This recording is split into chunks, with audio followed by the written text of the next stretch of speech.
ஒரு லஞ்ச் பாக்ஸுக்கு குயிக்காக அண்ட் ஹெல்த்தியாக பண்ணக்கூடிய ஒரு கேபேஜ் ரைஸ் ரொம்ப ஈஸியாக பண்ணலாம். சாதம் மட்டும் வடித்து ஆற வச்சு வச்சுக்கோங்க. இதை எப்படி பண்ணலான்றத பார்க்கலாம். ஒரு வாணலியில் கொஞ்சமாக நெய் சேர்த்துருக்கேன், கொஞ்சமாக ஜீரகம் போட்டிருக்கேன். அது நல்லா பொரிஞ்சதுக்கு அப்புறமா ஒரு பாதி தக்காளி, பாதி பல்லாரி, கொஞ்சமாக கருவேப்பிலை, தேவையான உப்பு சேர்த்துக்கோங்க. ஒரு பிரியாணி இலையை உடைச்சிட்டு உள்ளே சேர்த்துக்கோங்க. இப்போ ஒரு கைப்பிடி அளவுக்கு துருவின முட்டைகோஸ் சேர்த்துருக்கேன். இதை நல்லா வதக்கிக்கோங்க.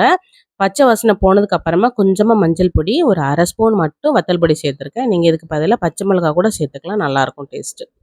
இப்போ பாவு பாஜி மசாலாலேருந்து ஒரு ஸ்பூன் அளவுக்கு சேர்த்துருக்கேன். நீங்கள் இது இல்லை அப்படின்னா கரம் மசாலா தூள் கூட சேர்த்துக்கலாம், இல்லை மட்டன் மசாலா அந்த மாதிரி கூட சேர்த்துக்கலாம். இப்போ ஒரு 1/4 டம்ளருக்கு கொஞ்சமாக, அதாவது ஒரு 2 ஸ்பூன் அளவுக்கு மட்டும் தண்ணி சேர்த்துட்டு அந்த முட்டைக்கோஸை அப்படியே வேக வச்சுக்கலாம். ரொம்ப தண்ணி சேர்த்துடக்கூடாது. அது நல்லா வதங்கி வெந்து வந்ததுக்கு அப்புறமா நம்ம ஆற வச்சு வச்சுருந்த அந்த சாதத்தை உள்ளே சேர்த்துக்கோங்க. ஃபைனலாக கொஞ்சமாக லெமன் சாறு சேர்த்து இறக்கணும் அப்படின்னா சூப்பரான முட்டைக்கோஸ் சாதம் ரெடி ஆயிட்டு.